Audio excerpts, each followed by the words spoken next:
Bismillahirrahmanirrahim. Em nome de Deus, o Clemente, o Misericordioso.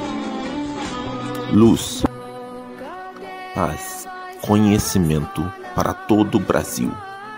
Conheça o Islã. Em nome de Allah, Clemente Misericordioso, a gente inicia uma das nossas palavras ou das nossas palestras e aulas para a gente discutir um pouco dos assuntos do nosso interesse e assuntos que são importantes para nós, inshallah ta'ala.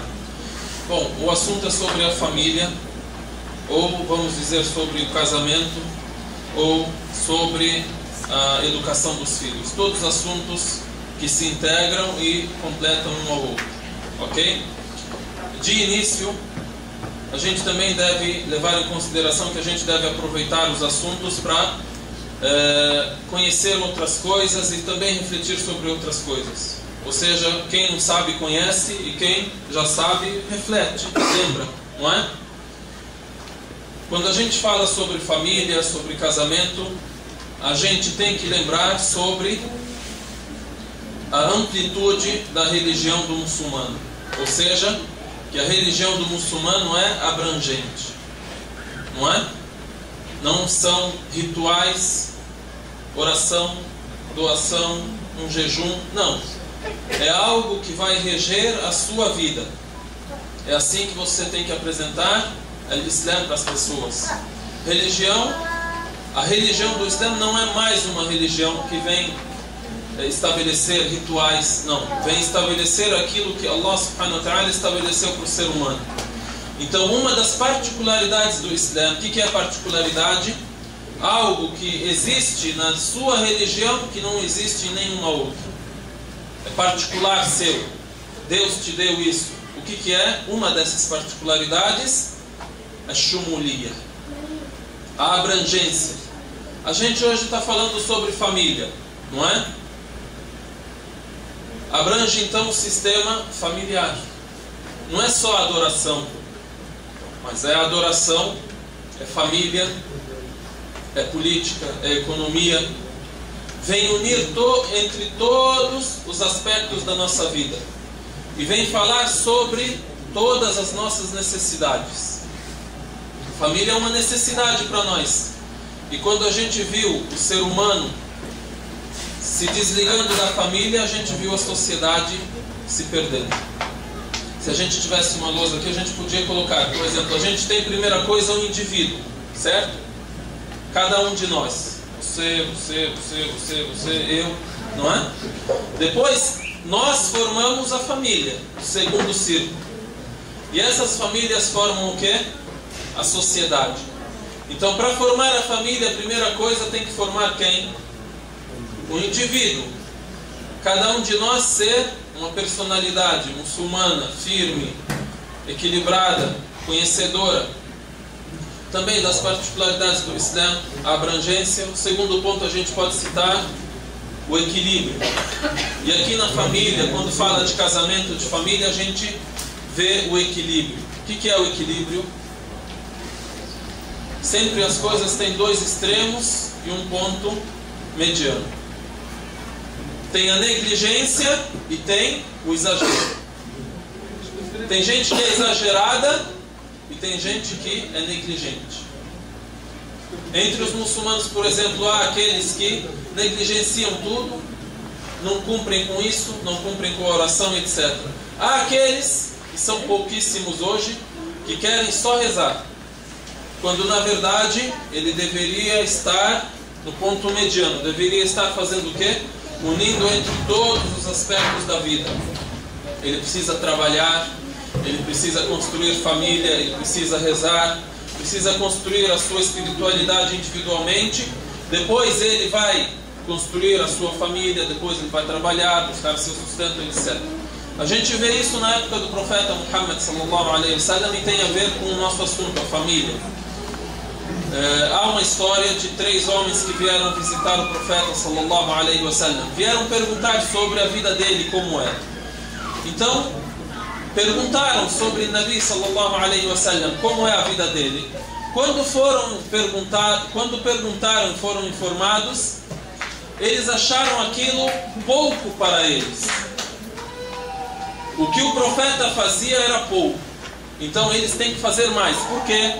Quem é o profeta perto de nós? É aquele que Deus perdoa ele, o que antecedeu, o que vai vir. É o profeta de Deus próximo dele. Então a gente precisa fazer muito mais.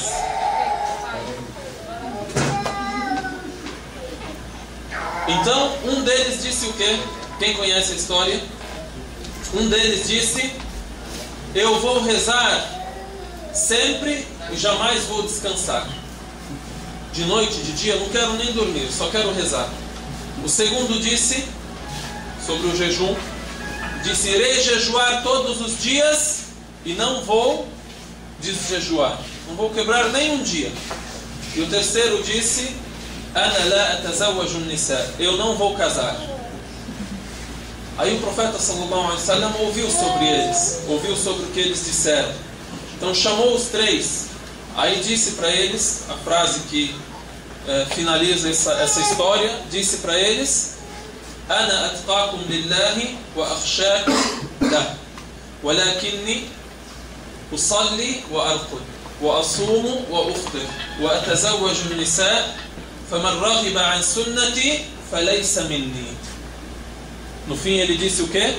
faman raghiba an sunnati falaysa minni. Quem não estiver de acordo com a minha tradição, com a minha sunna, não é dos meus. Mas o que ele disse para eles? Eu rezo e eu descanso. Eu jejuo e eu me alimento. E eu caso. Quem não seguir a minha tradição não é dos meus. Né? Então ele, o que ele fez? Ele tratou de um extremo. Qual que era esse extremo? O exagero. Esse queria ser celibatário, não ia mais casar, não ia mais observar família, procurar esposa e etc. O outro, só vou rezar. O outro, só vou jejuar. Ele então tratou de um problema, que era o extremo, que era o exagero. Né? E hoje a gente tem muito o contrário. Na época do profeta Muhammad sallallahu alaihi wasallam tinha muito esse extremo. Hoje a gente tem o extremo contrário, que é o que é a negligência. Então você tem que, tanto para você mesmo, tratar disso, e também para aqueles que são seus amigos, aconselhá-los e tratar desse problema. Sobre o casamento também, na época do profeta Muhammad sallallahu alaihi wasallam, o outro extremo. A história nos mostra um outro extremo. Qual que é? O que aconteceu? Veio um jovem até o profeta sallallahu alaihi wasallam e, com toda inocência, disse para ele o seguinte: Ya Rasulallah, i'dhan li fi zina. Ó mensageiro de Allah, me permita o adultério. Queria ter relação com uma mulher sem casamento, sem família. Então, todos os que estavam com o profeta sallallahu alaihi wasallam, dentre os companheiros dele, ficaram nervosos, quiseram pegar o jovem, né? E disseram: que isso? O que você está falando? Está louco? Aí o profeta sallallahu alaihi wasallam disse para ele: vem, se aproxima. E proibiu que eles fizessem algo com ele. Calma. É melhor do que o outro que não veio nem pedir permissão, né? Ele veio, então vou aconselhar ele, né? Então o que o profeta sallallahu alaihi wasallam fez com ele? Tratou ele também. Disse para ele: atuhibbuhu li ummik? Você gostaria que o fizessem com a sua mãe? Ou seja, que alguém tivesse relação com ela e a deixasse assim, o adultério com a sua mãe, você permite? Aí ele disse: La fidaka abi wa ummi. Não, jamais. Aí o profeta sallallahu alaihi wasallam, toda vez que ele perguntava, respondia para ele: Kadhalika an-nasu la yuhibbunahu li ummahatihim. Assim também são as pessoas, não gostam para as suas mães. Aí perguntava: você gosta para sua filha? Dizia não. Aí, assim também são as pessoas, não gostam para as filhas. Ah, a sua mãe, a sua filha, a sua irmã, a sua tia. Não. Assim também são as pessoas, detestam isso. Né? Não é igual hoje que tem, algumas pessoas têm, vamos dizer, a natureza distorcida e de tanto que estão perdidos e afogados na perdição, acabam dizendo não, cada um. Cada um por si, né? É a minha irmã, não tem problema. Ou é a minha mãe, não tem problema. O importante é não fazer comigo. Tá. Então agora o que o profeta sallallahu alaihi wasallam fez? Colocou a mão nele e disse, fez uma prece para ele: Allahumma aghfir dhanbah wa tahhir qalbah wa hassin farjah. Disse então: Allahumma aghfir dhanbah, e Allah perdoe o erro dele. Wa tahhir qalbah, e purifique o coração dele, e também guarde o sexo dele. Wa hassin farjah. 3 coisas ele pediu a Allah subhanahu wa ta'ala. O Nabi sallallahu alaihi wasallam fez 3 preces para ele, e aí é dito, o rapaz mesmo disse: eu saí dali e a coisa que eu mais detestava era aquilo que eu amava, que era o adultério. Tá, isso aqui é uma introdução. Então a gente aprende que o Islã é abrangente, é equilibrado, por isso fala sobre a família e dá regras para a família também. Também, por exemplo, das particularidades do Islã, o fato de a religião ser fácil, ser acessível. Também das particularidades do Islã, o fato de a religião ser universal, para todos. Ou seja, quando a gente fala alguma coisa, vai servir para aquele que é pequeno, para aquele que é maior, para aquele que é árabe, para aquele que não é árabe, e etc. Mulher, homem e a todos. A cada um a religião respeita a sua particularidade ou a sua necessidade. A partir daqui a gente tem que estudar o quê? A importância do casamento. A gente está falando sobre família. Como é que começa uma família? Como começa uma família? Com casamento?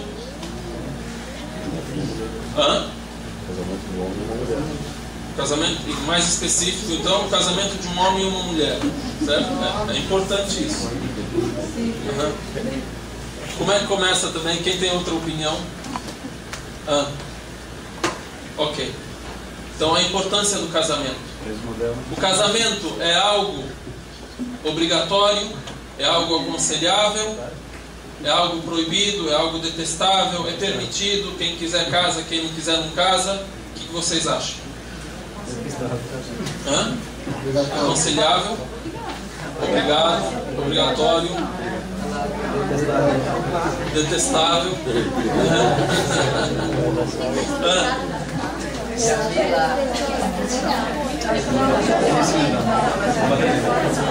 Acha que não é obrigatório?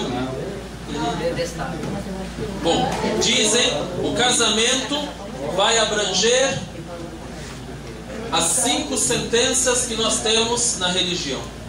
Depende da pessoa. No geral, o casamento é algo aconselhável, obrigatório. Aconselhável, traço obrigatório. Porém, pode haver alguém que não tem necessidade do casamento. Você vai dizer para ele: casa. Pode haver alguém que não tem necessidade do casamento, e também, ainda um segundo ponto, ele não tem condições. E ele tem receio de que não irá arcar com as responsabilidades da família, etc. Mas no geral é aconselhável, obrigatório.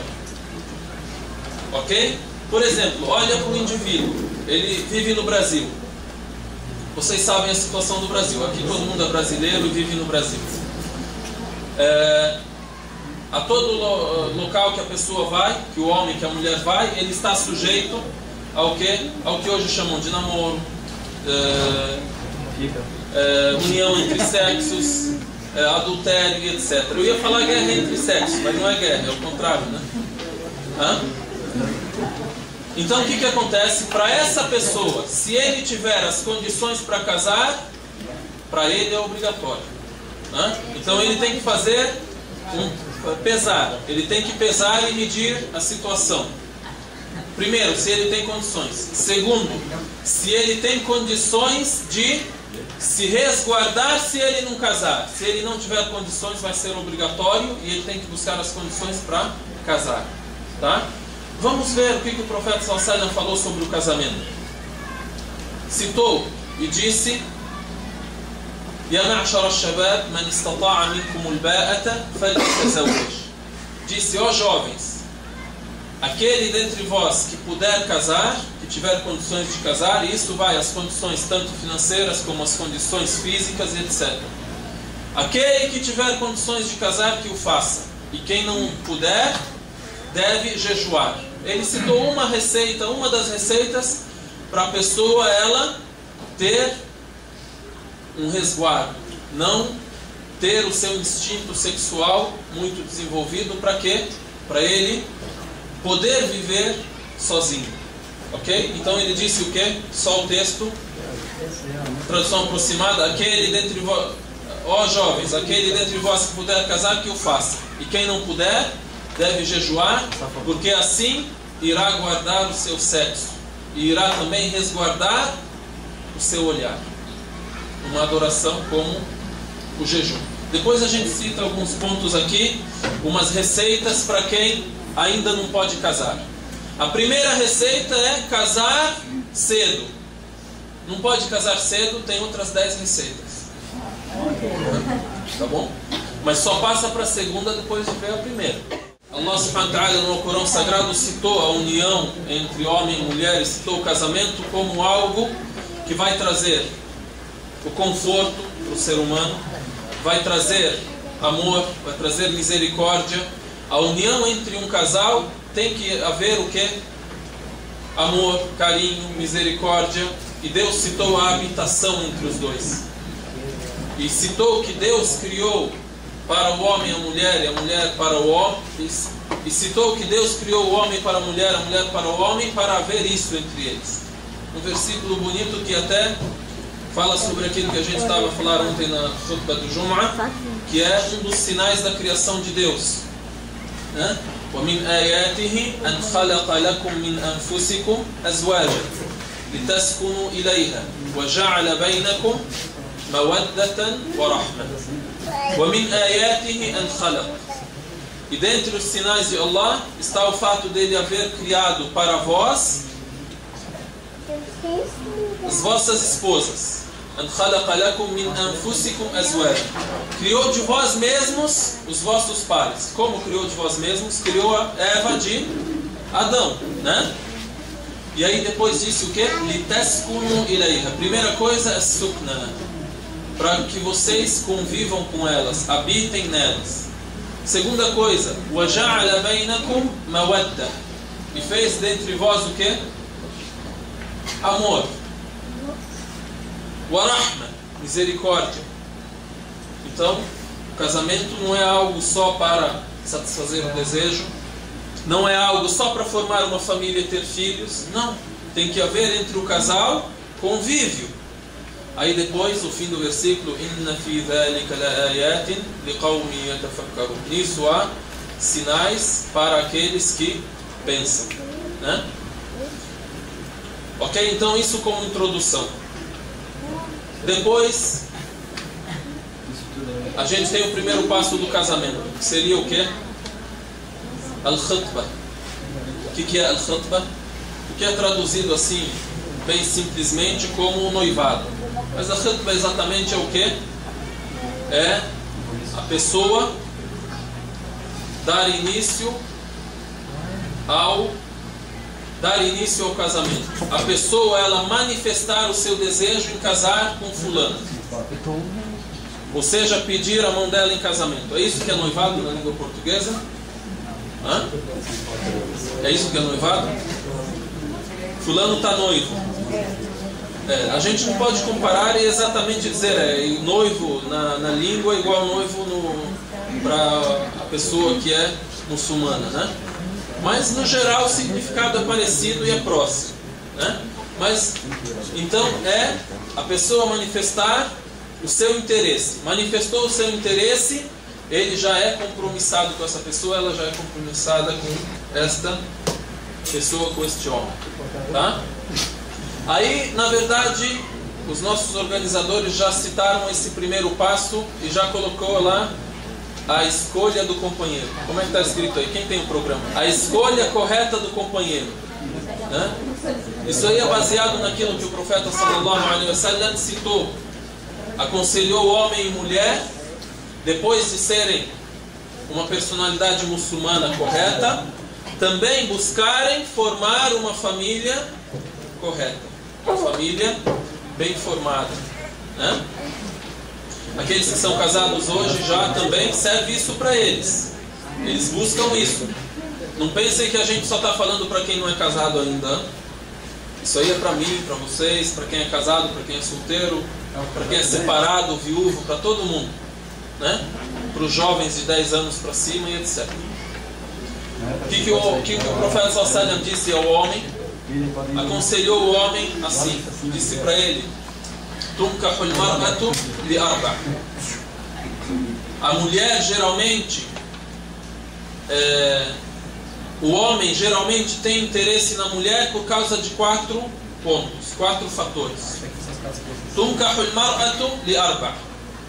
Li diniha, pela religião dela. O que mais?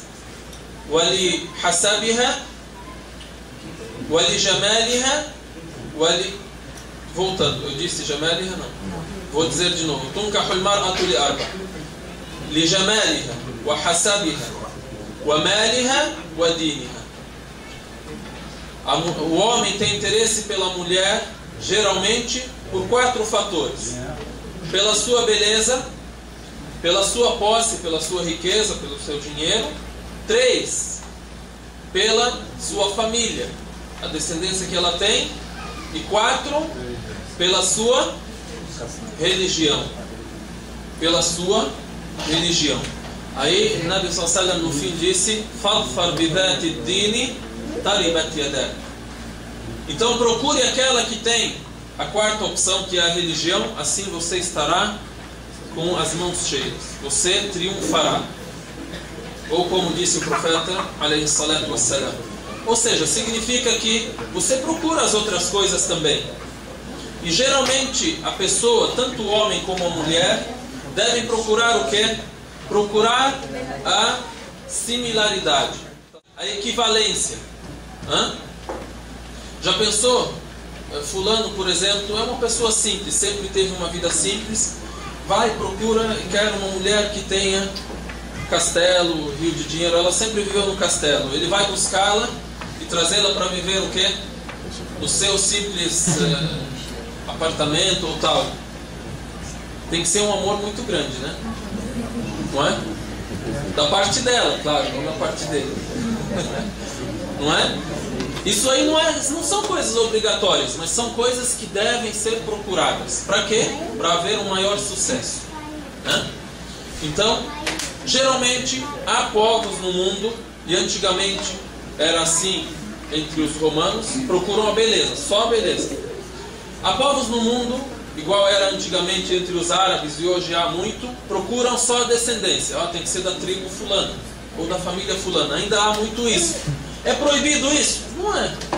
Mas só que o profeta sallallahu alaihi wasallam introduziu um terceiro ponto, uma terceira qualidade que deve ser aquela que é a principal e aquela que vai prevalecer, que é o quê?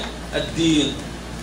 Para quê? Para que haja uma casa realmente religiosa, uma casa equilibrada, uma casa que vai educar os filhos realmente para o bem e para o correto.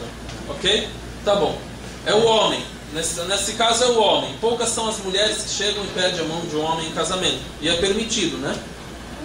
Não é? A esposa do profeta sallallahu alaihi wasallam assim o fez. Mandou os seus familiares até a família do profeta sallallahu alaihi wasallam e pediu o profeta Muhammad em casamento. Tá, e a mulher também deve procurar isso, geralmente, mas esse aqui é mais direcionado para quem? Para o homem. E o que o profeta sallallahu alaihi wasallam direcionou para a mulher na escolha? Disse para a família da mulher e disse para ela: إِذَا جَاءَكُمْ مَنْ تَرْضَوْنَ دِينَهُ وَخُلُقَهُ فَزَوِّجُوهُ. Também citou 2 coisas: religião e conduta. Religião e conduta. فَزَوِّجُوهُ إِلَّا تَفْعَلُ تَكُنْ فِتْنَةٌ فِي الْأَرْضِ وَفَسَادٌ كَبِيرٌ. أو كما قال عليه الصلاة والسلام. Disse então: se vier até vós quem vos agrada a sua religião e a sua conduta, o casem.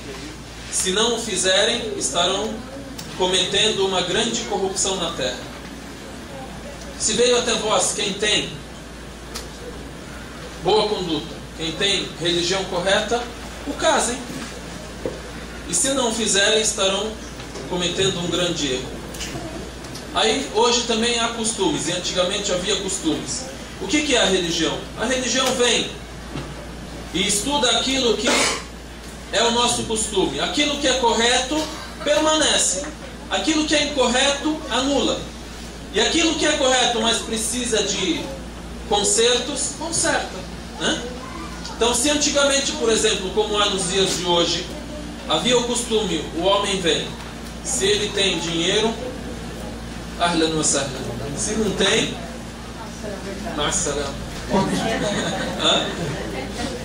então era um costume, e hoje existe muito, né? Não existe?